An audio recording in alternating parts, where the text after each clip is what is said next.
Terima kasih Bapak. Dan Bapak Ibu, terima kasih banyak kehadiran kali ini. Kami dari PT OSN Jaya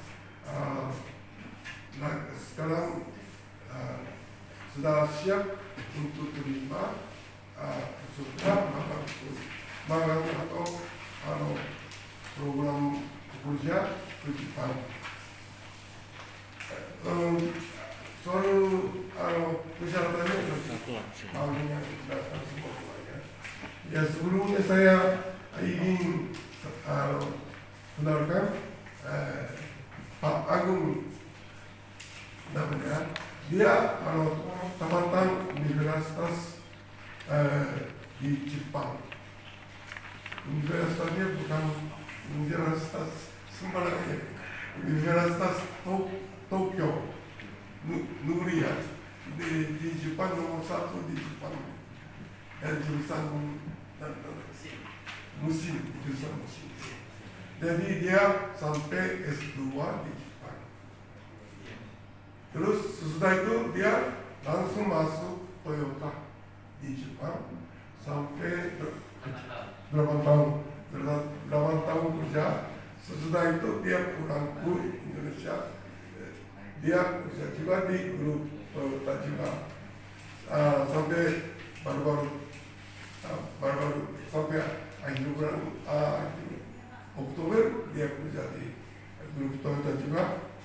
Jadi dia paham sekali soal buatan di Jepang dan anak-anak muda di Jepang bagaimana ya. Jadi dia kebetulan dia ada masalah dengan keluarga, dia kembali ke Jawa. Jadi kami cari ke Ponorogo. Jadi dia yang sekarang penanggung jawab untuk program di Ponorogo, dan kami ada program juga di Malang. Dua-duanya kerjasama Universitas Muhammadiyah. Jadi dia penanggung jawab di dua tempat. Jadi saya kira ada program macam-macam. Kami sekarang pahami dan jelaskan, tapi program macam-macam. Dan kami sudah seperti tadi sudah jelaskan SMK PGRI di Madiun Mujaya, PGRI Mujaya. Jadi di sana sudah mulai mengajar juga di sekolah, mengajar bahasa Jepang juga. Sekarang kemarin kami tinjau sampai mereka sudah belajar ada pulang, sudah bahasanya pintar. Jadi bisa, kalau kita pintar bahasa bisa dipersingkat biayanya ya. Jadi nanti kami kalau sudah mulai bekerjasama, kami jelaskan programnya. Dan ini kebetulan kami dapat kenal bapak ini, ini teman saya ini. Jadi saya tuh sudah urus 20 tahun program ke Jepang. Dia kurang lebih 16 tahun, 17 tahun yang lalu dia berangkat ke Jepang dengan program 3 tahun. Tapi karena ada masalah di perusahaan, masalahnya cuma ini aja. Siang hari mereka kurang lebih 20 orang rajin kerja, tapi malam-malam perusahaannya kadang-kadang pakai orang illegal, orang-orang illegal, pakai berapa orang, itu yang ketahuan tenaga kerja di Jepang. Langsung pemerintah putuskan suruh tutup perusahaannya. Jadi mereka terpaksa pulang. Saya kaget. Jadi mereka sudah Kementerian Tenaga Kerja, direktur urus juga, tapi mereka tidak puas. Tapi saya belakangan datang ke tempat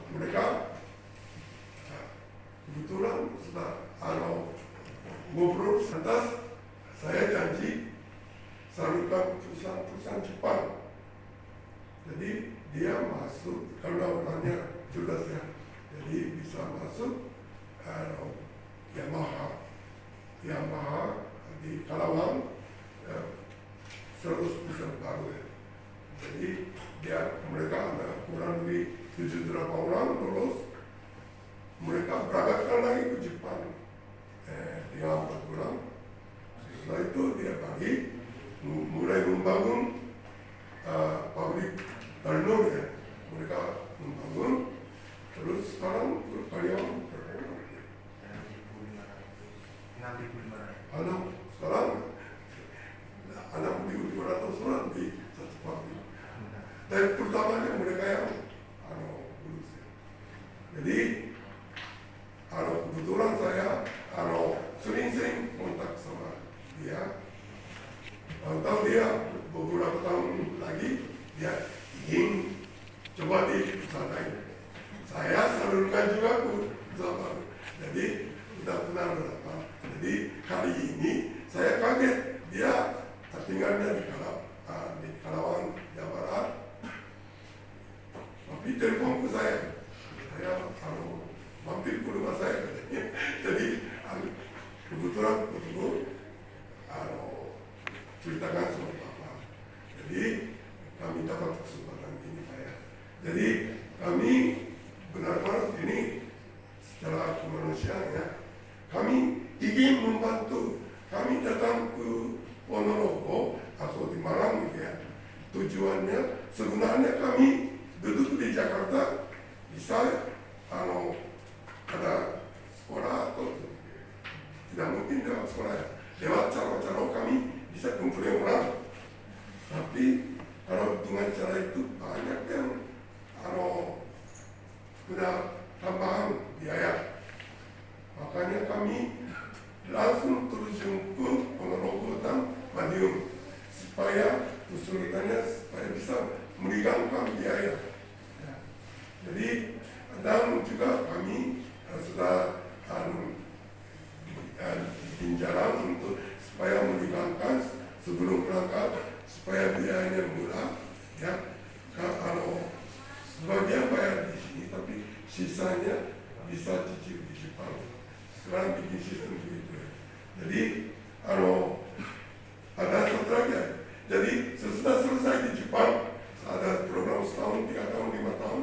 Sesudah itu perusahaan kami siap untuk salurkan ke perusahaan di dalam Indonesia. Ini seperti contoh dia sebagai level manager di satu perusahaan langsung benarkan. Jadi anak-anaknya sudah pulang dari Jepang, pintar bahasa, gajinya bukan untuk UMR, sudah kalau sudah pintar bahasa laku sekali dengan gaji tinggi daripada anak-anak yang UMR ini ya. Jadi kami dari mulai misalnya anaknya masuk mulai sekarang sampai di Jepang 6 bulan belajar, setelah itu di Jepang setahun, 3 tahun, 5 tahun tinggal, setelah itu mereka pulang, kami siap salurkan ke perusahaan. Jadi kebetulan kami terutama Pak Agung ya selalu ada di Ponorogo atau di Malang. Jadi kalau ada apa-apa, Bapak gampang hubungi dia, minta bantuan kalau bisa. Ya secara kemanusiaan ini bergaul.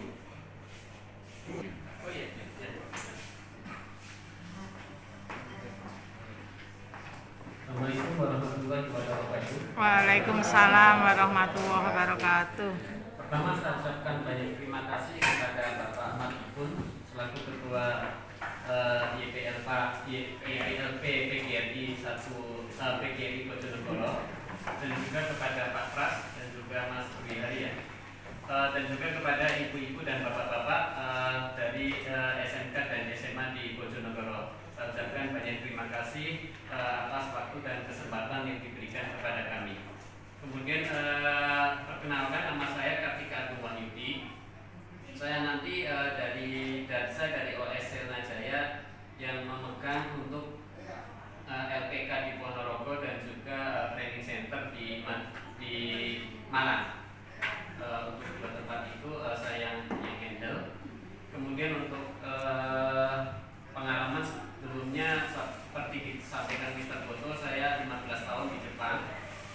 kemudian sempat bekerja juga di Toyota, di Denso dan grup Toyota sebelum masuk ke OS Selnajaya ini.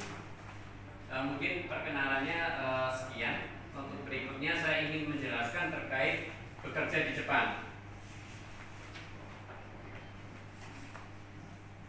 Pertama, sebelumnya saya ingin menjelaskan perusahaan kami, OS Selnajaya.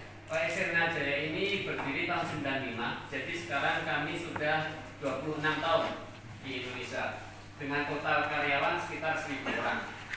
Saat ini presiden kami Mr. Satoshi Miyajimasa, dan kami punya kantor di Jakarta, Cikarang, Bandung, dan Kerawang. Untuk training center kami ada di Jakarta, Bogor, Lembang, dan Februari nanti tambah 1 di Malang. Kemudian kami sebetulnya adalah anak perusahaan dari Jepang sana, dari outsourcing Jepang. Outsourcing Jepang ini berkantor di Tokyo, dan saat ini secara global kami punya 86 karyawan, 86.000 karyawan. Jadi outsourcing Jepang ini di dunia punya 86.000 karyawan. Untuk klien kami, Selnajaya, hampir semua perusahaan Jepang yang ada di Indonesia ini mengenal kami ya, terutama terkait otomotif, kemudian juga konstruksi, perbankan. Hampir semua perusahaan Jepang mengenal kami dan bekerja sama dengan kami. Kemudian juga termasuk perusahaan lokal ya, seperti Tokopedia, kemudian MNC juga bekerja sama dengan kami. Nah, berikutnya saya ingin memperkenalkan LPK kami yang ada di Ponorogo. LPK kami di Ponorogo kami beri nama dengan Selna Cipta Karya. Ini merupakan kerjasama dari OS Selnajaya dengan Universitas Muhammadiyah Ponorogo. Jadi kami dengan Muhammadiyah Ponorogo mendirikan LPK di Ponorogo. Kenapa kami mendirikan LPK ini? Karena kami punya target untuk mengirim 10.000 orang ke Jepang tiap tahun. Jadi tiap tahun kami ingin mengirim anak-anak muda kita yang masih semangat untuk belajar dan bekerja di Jepang sana. Kemudian saya ingin menyampaikan sebetulnya apa sih tujuannya kita mengirim anak-anak itu untuk bekerja di Jepang. Tujuannya adalah yang pertama ya, untuk menambah pengalaman kerja dan juga kemampuan. Terutama kalau yang saya ingin tekankan di sini, kita ingin merubah karakter anak-anak kita. Jepang itu terkenal dengan kedisiplinannya, sehingga dengan kita mengirim anak-anak kita ke Jepang, kita harapnya itu anak-anak kita itu karakternya berubah menjadi orang yang lebih disiplin, menjadi orang yang lebih ulet, menjadi orang yang lebih kerjanya ini, semangat kerjanya ini lebih tinggi. Karena kita tahu orang Jepang itu disiplin, semangat kerjanya tinggi. Nah, ini yang kita pengen rubah. Karena kalau saya lihat sekarang anak muda kita itu banyak yang malas-malesan, nggak disiplin, sholat subuh aja banyak yang jam 6. Nah, ini yang ingin saya rubah. Kita ingin merubah karakter mereka. Ini yang paling penting menurut saya. Kemudian selain merubah karakter juga skill. Misalnya dari jurusan pengelasan di sini, kita kirim ke Jepang sana untuk pekerjaan pengelasan. Otomatis skillnya bakal naik. Kalau skillnya naik, dia balik ke Indonesia pun bakal laku. Itu yang pertama. Terutama kalau skillnya naik dan dia juga paham cara kerja orang Jepang ya. Orang Jepang itu cara kerjanya beda. Mereka itu lebih detail. Mereka itu lebih mengamati kondisi lapangan itu dengan cermat. Nggak seperti orang kita yang biasanya sering kira-kira ya, kira-kira. Tapi kalau orang Jepang itu bakal mengamati dengan detail. Mereka itu menyimpulkannya dari pengamatan. Kalau kita itu sering kira-kira aja. Nah, itu perbedaannya. Dan kalau kita disiplin, kemudian skill kita naik, cara kerja kita paham cara kerja orang Jepang, ketiga teman-teman kita, ketiga siswa-siswa kita itu balik ke Indonesia, gampang mereka cari pekerjaan di Indonesia. Ini fakta ya. Banyak teman-teman kita yang bekerja di sana ketika balik ke Indonesia cari pekerjaan itu lebih gampang. Karena mereka itu udah paham cara kerja orang Jepang, kemudian kedisiplinannya juga naik. Dan di perusahaan yang sebelumnya saya di Denso, itu beberapa manajer itu bekas ex magang. Dulu yang anak-anak magang yang dikirim ke Jepang, yang 1 tahun, 3 tahun itu bisa menjadi manajer. Jadi lulusan SMA, lulusan SMK bisa menjadi manajer di perusahaan besar. Ada anak buah saya, itu dia awalnya dari karyawan kontrak. Dia dari karyawan kontrak naik sedikit sampai menjadi tahun lalu itu saya angkat jadi acting senior manager. Jadi lebih tinggi daripada manager. Ini bukti bahwa sebetulnya anak SMK, SMA, SMK pun kalau mereka itu paham cara kerjanya, belajar cara kerjanya orang Jepang, kemudian masuk ke perusahaan Jepang, mereka itu bisa menjadi manajer.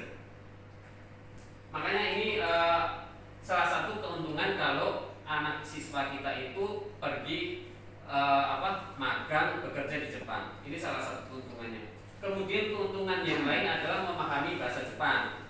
Terus tentu saja ya, kita kan bekerja di Jepang 1 tahun, 3 tahun, 5 tahun. Tentu saja kita bakal jago bahasa Jepangnya. Nah, kalau bahasa Jepang kita jago, kemudian kita balik ke Indonesia, kita bekerja di pabriknya perusahaan Jepang, otomatis kita levelnya mestinya nggak operator, kita di atasnya operator. Jadi walaupun lulusan SMK masuk ke perusahaan Jepang bisa langsung level di atas operator. Kenapa? Karena kita bisa bahasa Jepang, kita bisa menjembatani antara orang Jepang yang di perusahaan tersebut dengan orang Indonesia operator di situ, kemudian juga dengan mungkin supervisor di situ. Kita bisa menjadi penjembatan karena kita paham bahasa Jepangnya. Ini keuntungan yang kedua. Kemudian keuntungan yang ketiga, memperluas relasi. Nah, relasi ini bisa orang Jepang dan bisa juga orang Indonesia yang bekerja di sana. Ini ada beberapa contoh dari saya. Orang Jepang ini biasanya kalau tua-tua kayak Mr. Goto ini banyak duitnya.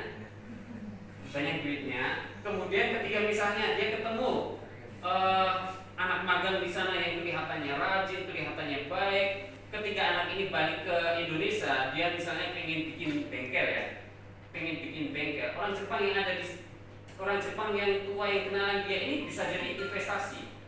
Oke deh, kamu butuh duit berapa? 100 juta. Mungkin dia bisa ini. Oh, saya bantu deh ini, tapi balikin ya berapa tahun berikutnya.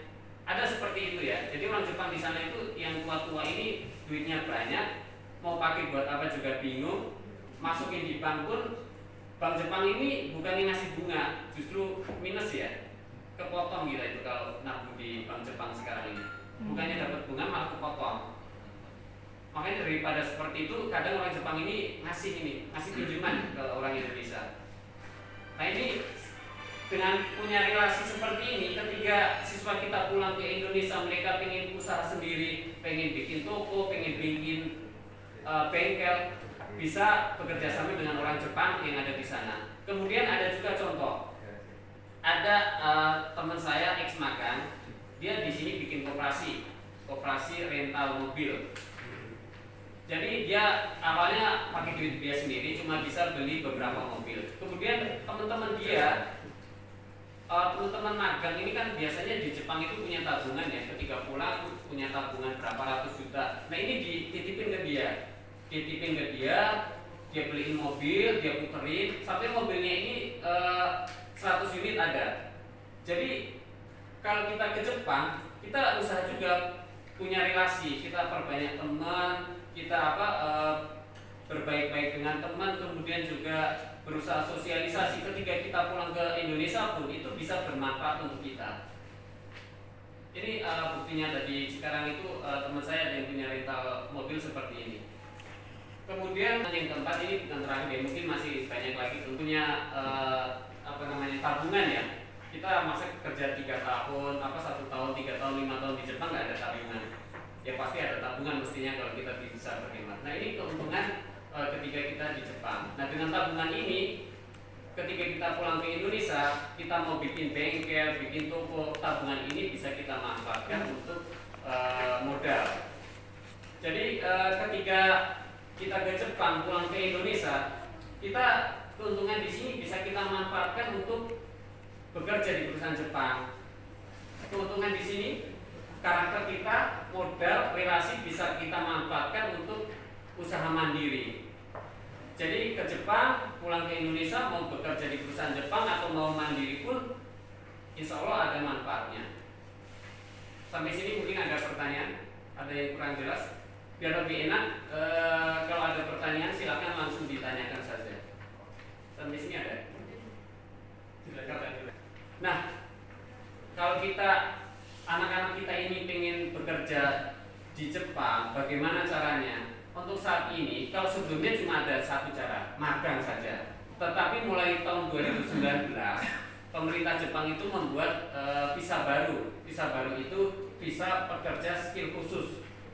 Kalau magang ini istilahnya apa namanya? Magang ya.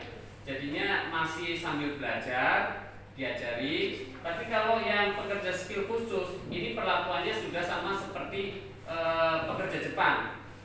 Jadi gajinya juga sama dengan gaji orang Jepang. Kalau yang magang ini biasanya gajinya masih level UMR, UMR-nya Jepang.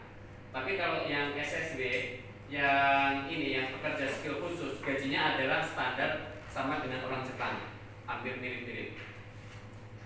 Nah, perbedaannya magang sama SSW, tujuannya adalah untuk magang ini meningkatkan skill SDM di negara berkembang seperti Indonesia. Jepang itu ingin membantu peningkatan SDM di negara kita, karena itu membuat sistem magang ini tadi. Tujuan kedua adalah memenuhi kebutuhan tenaga kerja di Jepang. Kenapa? Karena sekarang orang Jepang itu banyak yang tua, sementara anak muda yang bisa bekerja ini jumlahnya makin berkurang, sehingga mereka butuh tambahan tenaga kerja. Jadi tujuannya untuk magang. Tetapi kalau untuk SSW, tujuannya cuma satu, untuk memenuhi kebutuhan tenaga kerja. Kemudian untuk lama kontraknya, untuk magang itu ada 1 tahun, ada 3 tahun. Yang 3 tahun ini bisa diperpanjang 2 tahun jika perusahaan yang menerima ini berkenan. Sementara untuk SSW adalah 5 tahun, tetapi biasanya tiap 1 tahun sekali diperpanjang kontraknya. Kontraknya tiap tahun sekali. Jadi tiap 1 tahun sekali perpanjang kontrak sampai maksimal 5 tahun. Kemudian untuk magang, setelah selesai program magang, dia bisa pindah ke program SSW. Jadi magang 3 tahun selesai, dia masih ingin ke Jepang, masih ingin di Jepang, bisa ikut program SSW, bisa langsung lanjut ke program SSW kalau memenuhi syarat. Kemudian untuk magang itu juga bisa pulang ke Indonesia, seperti Mas Dwi Hari ya. Jadi pulang ke Indonesia, cari kerja di perusahaan Jepang yang di Indonesia, itu bisa. Dan itu bisa kita bantu, karena kita punya divisi untuk melakukan hal tersebut. Kemudian untuk SSW itu tergantung anaknya, kalau punya sertifikasi bisa langsung ganti ke visa profesional, dan bisa juga melanjutkan SSW. Jadi SSW yang 5 tahun ini bisa dilanjutkan ke SSW 2. SSW 2 ini tidak ada batasnya. Jadi anaknya bisa terus tinggal di perusahaan di Jepang selama dapat perusahaan penjamin, atau pulang ke Indonesia. Kemudian untuk magang, gaji dan tunjangannya ini biasanya standar UMR. Kalau SSB seperti gaji orang Jepang. Untuk libur, untuk magang ini secara tertulisnya sih biasanya tidak diperbolehkan mudik. Jadi selama 3 tahun, misalnya dia kontrak 3 tahun, selama 3 tahun ini secara dokumen tidak diperbolehkan mudik. Tetapi faktanya biasanya kalau udah 2 tahun perusahaan mengizinkan pulang, bisa pulang. Jadi misalnya sudah 2 tahun bekerja, Lebaran mau pulang ke Indonesia, kalau perusahaannya mengizinkan bisa.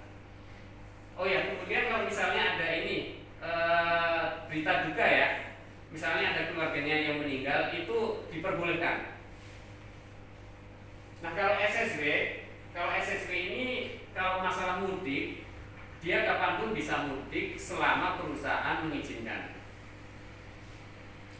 Kemudian untuk persyaratan magang ini yang penting adalah sehat, fisik kuat. Persyaratannya yang paling penting untuk magang itu adalah ini aja, sehat dan fisik kuat, sama sedikit kemampuan bahasa Jepang. Kalau SSB yang berbeda adalah di sini.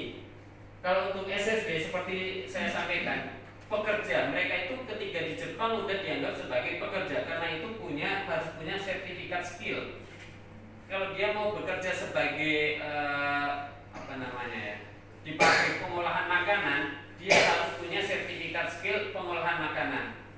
Kalau dia mau bekerja sebagai peternak ikan, dia harus punya sertifikat skill sebagai peternak ikan. Atau kalau mau sebagai petani, dia juga harus punya sertifikat skill sebagai petani. Nah, sertifikat ini bisa diambil di tempat kita, di training center kita yang di Jakarta. Kemudian selain sertifikat skill, butuh satu lagi, sertifikat bahasa Jepang.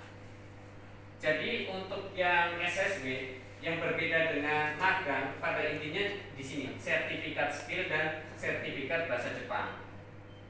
Kalau dua ini terpenuhi, bisa ikut SSB. Jadi misalnya anak magang, dia selesai kontraknya, dia mengajukan sertifikat skill, mengajukan sertifikat bahasa, dia bisa langsung pindah ke SSB tanpa pulang ke Indonesia. Untuk ujian skill ini juga bisa diambil di Jepang. Jadi misalnya anaknya 3 tahun ini kontrak di Jepang ini untuk magang, di tengah jalan dia belajar, ambil sertifikat bahasa Jepang, ambil sertifikat skill, lolos, tanpa pulang ke Indonesia bisa lanjut ke SSB, program SSB. Sampai sini ada pertanyaan? Silakan. Terima kasih. Kalau tadi disebutkan bahwa ada 2 kategori, yaitu kelas magang sama SSB. Misalkan dari lulus dari SMK atau SMA, itu apakah bisa langsung ke SSB? Bisa Pak. Itu nanti saya jelaskan di yang berikutnya. Insya Allah saya jelaskan di berikutnya. Ada lagi pertanyaan? Oke, kalau nggak ada saya lanjut aja biar langsung ke ini penjelasan tadi SSB sama magang. Nah, kalau anak-anak siswa kita ini pengen ke Jepang, pengen magang atau SSB, bagaimana, apa yang harus dia lakukan? Ini saya terangkan di sini. Yang pertama adalah anak tersebut atau siswa tersebut ikut sosialisasi dan seleksi kami, seleksi LPK Selna Cipta Karya. Ini untuk seleksi dan sosialisasi kita kerjasama dengan sekolah-sekolah. Misalnya ada di sini PGRI Bojonegoro mau mengumpulkan satu Bojonegoro, satu kabupaten di satu tempat. Oke, nanti kita datang, kita sosialisasi, kita jelaskan seperti ini program-program kita jelaskan, nanti kita adakan seleksi. Bisa. Seleksinya ini tes matematika, tes fisik, sama interview. Matematikanya gampang lah, perkalian, perkalian plus minus penjumlahan dan pengurangan, nggak begitu susah ya, cuma seperti itu. Kemudian interview nanti kita tanya kenapa pengen ke Jepang, kemudian apa motivasinya, seperti itu. Kalau untuk fisik, sit up, push up, sama lari. Kemudian kalau misalnya anaknya udah lolos sosialisasi dan seleksi, berikutnya adalah tes kesehatan.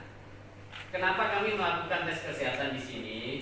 Karena untuk masuk di Jepang ini, Jepang mensyaratkan orang yang masuk ke Jepang itu harus bebas HIV dan TBC. Jadi kita nggak ingin kan anak kita, siswa kita udah belajar lama-lama, udah keluar duit, ternyata nggak bisa ke Jepang karena HIV, karena TBC. Karena itu sengaja sebelum masuk ke kami, sebelum bayar apa-apa, kita cek dulu tes kesehatan. Nah, kalau tes kesehatan udah lolos, masuk ke LPK kami yang ada di Ponorogo. Nanti di sini sekitar 2 bulan kita latih bahasa Jepang.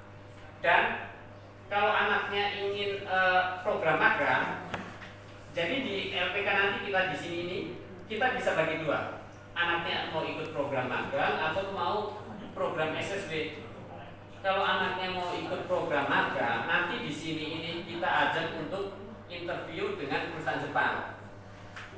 Jadi kita dapat job dari perusahaan Jepang, nanti anaknya yang interview langsung dengan perusahaan tersebut. Nah di sini kalau anaknya lulus interview akan ada tanda tangan kontrak. Di tanda tangan kontrak dijelaskan bekerja di perusahaan mana, di bagian apa, kemudian gajinya berapa, tinggalnya di mana, itu ada penjelasannya di kontrak. Jadi ketika anaknya udah lolos di sini, dia udah dapat pekerjaan, udah tahu gajinya berapa, udah tahu tinggalnya di mana. Nah kemudian kalau dia udah lolos, nanti anaknya akan tes kesehatan lagi, tes kesehatan, kemudian ke training center kami yang ada di Jakarta. Di sini nanti sekitar 4 bulan kita gojlok lagi bahasa Jepangnya sama fisiknya.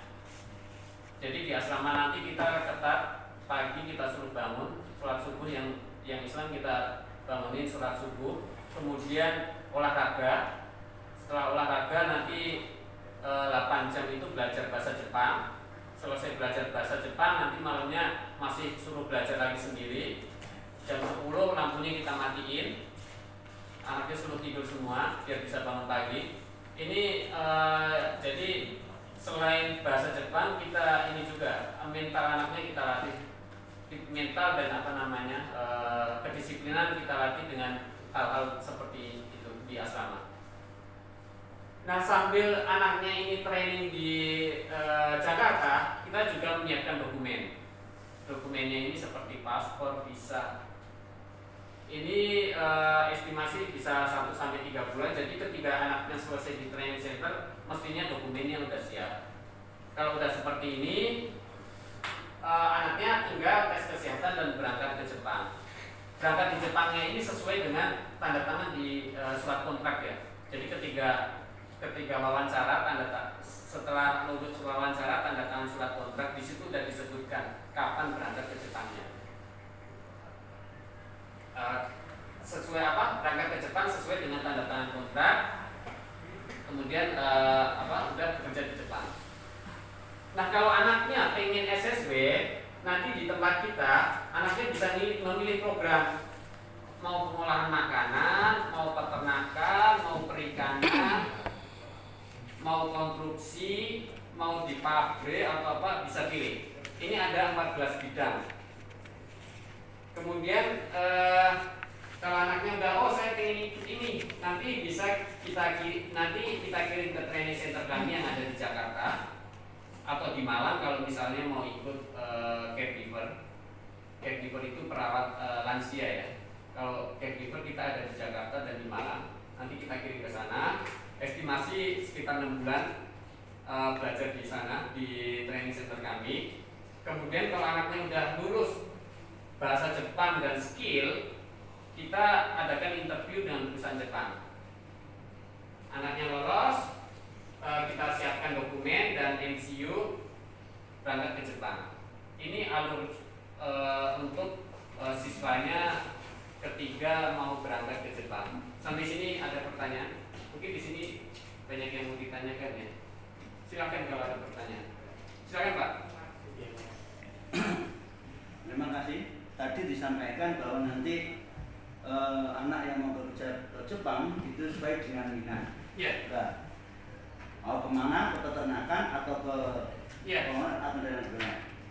Nah ini Pak yang perlu saya tanyakan, berarti ini nanti tidak sesuai dengan penjurusan yang ada di SMK.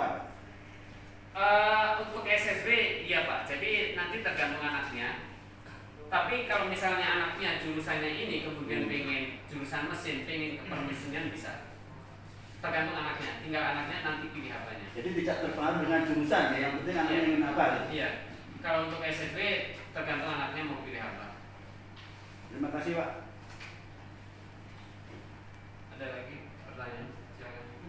Terima kasih Pak, saya mau tanya. Jadi kan untuk SMK Kerapas, ini kebetulan anak saya sendiri itu dari ITS perempuan teknik elektro.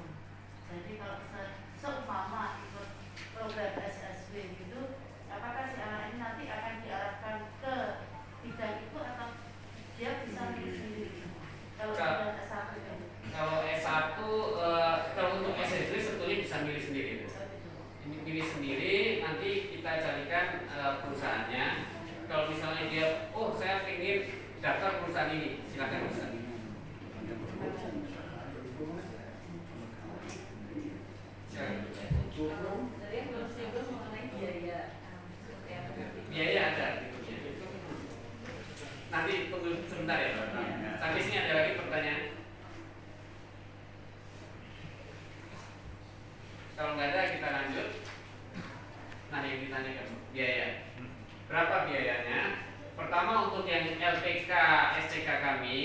kami biayanya 3 juta untuk 2 bulan. Tapi di sini belum termasuk medical check up. Jadi untuk medical check up nanti bayar sendiri langsung ke kliniknya. Yang satu yang pertama tadi ya. Iya. Yang satu. Iya, yang satu, yang pertama. Kemudian setelah di LPK kami, kalau anaknya ingin magang, nanti lanjut ke training center di Jakarta. Nah, untuk program magang ini kita ada magang 1 tahun dan magang 3 tahun. Untuk magang 1 tahun, biaya pendidikannya sebesar 26,6 juta. Itu sudah meliputi biaya pendidikan, asrama, air, kemudian juga listrik, buku pelajaran, makan 3 kali sehari, pembuatan paspor dan pengurusan dokumen. Kalau yang di LPK kami 3 juta tadi tidak termasuk makan, kalau yang di Jakarta sudah termasuk makan. Jadi makan sehari 3 kali selama 4 bulan kita yang bayar. Kalau untuk yang di training center yang di Jakarta, yang training center kami yang di Jakarta. Tapi kalau untuk yang LPK di Ponorogo, makannya bayar sendiri. Nah, biaya ini tidak termasuk biaya MCU yang kedua dan ketiga, kemudian visa dan biaya transportasi. Jadi dari Bojonegoro ke Jakarta ke training center kami biaya sendiri. Kemudian biaya 26,6 ini bisa dicicil. Jadi bayar 9 juta, sisanya bisa dicicil di Jepang setelah anaknya bekerja di Jepang.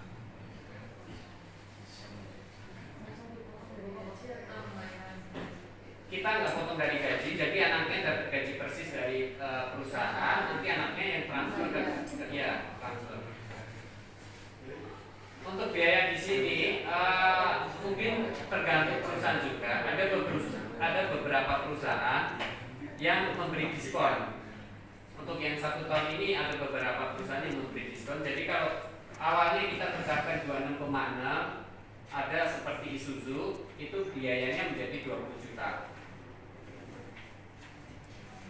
Kemudian untuk yang 3 tahun biaya pendidikannya 36,6.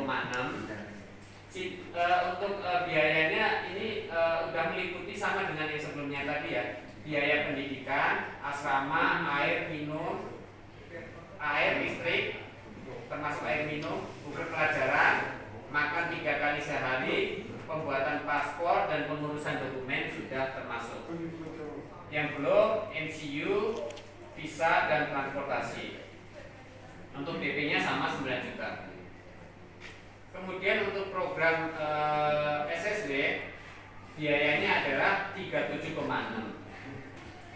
Ini jika anaknya masih belum bisa bahasa Jepang sama sekali. Tapi kalau misalnya anaknya di tempat kita belajar 2 bulan, dia bahasa Jepangnya bagus, bisa dapat sertifikat N5, biaya ini menjadi sekitar 29 juta. Jadi biayanya turun. Kemudian kalau N3 biayanya menjadi sekitar 20 juta. Jadi kalau anaknya udah pintar bahasa Jepangnya, otomatis dia belajar di Jakartanya ini lebih pendek. Karena lebih pendek biayanya bisa lebih murah. Nah, biaya ini sudah termasuk biaya pendidikan, asrama, buku pelajaran, paspor, dan pengurusan dokumen. Bedanya dengan magang di makan. Kalau magang ini makan 3 kali sehari kita yang tanggung. Kalau SSB makan sendiri. Ini sengaja kita bikin makan sendiri karena kalau SSB ini punya target, dia harus lulus sertifikat bahasa Jepang dan sertifikat skill. Nah, biar anaknya semangat, kalau dia cepat selesai kan otomatis biaya makannya lebih dikit ya. Biar anaknya semangat bisa cepat selesai, sengaja biaya makannya kita serahkan ke mereka. Kemudian perbedaannya kalau untuk biaya yang tidak termasuk, perbedaannya selain biaya makan ada di tes bahasa Jepang dan tes skill. Kalau di magang kan nggak perlu sertifikat bahasa, nggak perlu sertifikat skill, tapi di SSB perlu. Karena itu untuk tes ini ditanya ditanggung sendiri oleh anaknya. Kemudian untuk DP-nya untuk SSD cuma 2 juta. Kenapa beda banget? Selisih uang makan. Kalau di sini kan makan kita yang tanggung. Di sini kan makan mereka sendiri. Karena itu kita untuk SSD cuma 2 juta. Tetapi makan mereka bayar sendiri. Untuk pembayaran sisanya dibayarkan setelah bekerja 2 bulan di Jepang. Kemudian contoh pendapatan. Kalau untuk Isuzu itu estimasi gajinya sebulan itu sekitar 13 jutaan sebulan. Ini sudah dipotong pajak, sudah dipotong asuransi, sudah dipotong asrama. Jadi asramanya ini udah ini ya Pak, udah gratis, sudah dipotong. Dan belum termasuk lembur. Kalau anaknya lembur sebulan bisa 18 juta lebih. Kalau lemburnya banyak, terutama kalau Sabtu masuk. Dan juga ada uang shift malam ya. Jadi kalau masuk shift malam dapat tunjangan. Nah, untuk biaya hidup di Jepang, sebetulnya kita hidup di Jepang itu nggak mahal-mahal ya. Kayak harga ayam, harga telur di Jepang sama di Indonesia itu sebetulnya nggak berbeda jauh. Apalagi kalau kita orang Islam ya, kita makan itu biasanya beli ayam beku utuh satu, itu harganya sekitar 350 yen, berarti sekitar 40 berapa ribu lah, 43.000, 45.000. Itu satu potong ya, satu potong ayam ya. Itu kita potong-potong, kemudian kita rebus di air, kita masukin bumbu Indofood. Itu bisa buat beberapa hari itu. Biasanya berapa hari satu ayam itu. Jadi kita potong-potong, kita masak, kita masukkan ke kulkas. Kalau mau makan kita keluarkan, kita panasin pakai microwave. Jadi praktis, nggak perlu nyalain kompor lagi, nggak perlu nyuci panci, nggak perlu. Cuma kita masukin microwave, kita masukin ke piring, kita panasin pakai microwave, kita makan udah bisa. Itu makanya biaya hidup di Jepang sebetulnya nggak begitu mahal ya. Itu makan itu paling sebulan itu nggak nyampe 2 juta, mungkin bisa nggak nyampe 2 juta bisa. Tapi kita buat standar 2,5 juta. Kemudian listrik, air, gas 1 juta. Kemudian pulsa katakanlah 500.000. Itu paling kita sebulan itu 4 juta. 1 juta buat rekreasi lah. Kita keliling-keliling kemana. Kalau hari Sabtu atau Minggu pas libur kita keliling ketemu teman. Insya Allah sebulan itu 5 juta cukup kita di Jepang itu. Nah ini estimasi saja. Dengan seperti ini anaknya tadi bayar DP cuma 9 juta. Dia harus bayar dana talangan 11 juta. Ini pun anaknya masih bisa nabung sekitar 70 juta lebih. Ini di luar lembur ya. Kalau ada lembur bisa lebih lagi. Kemudian untuk program Isuzu ini, anaknya 1 tahun selesai pulang ke Indonesia itu dapat duit 18 juta. Dia ngasih bonus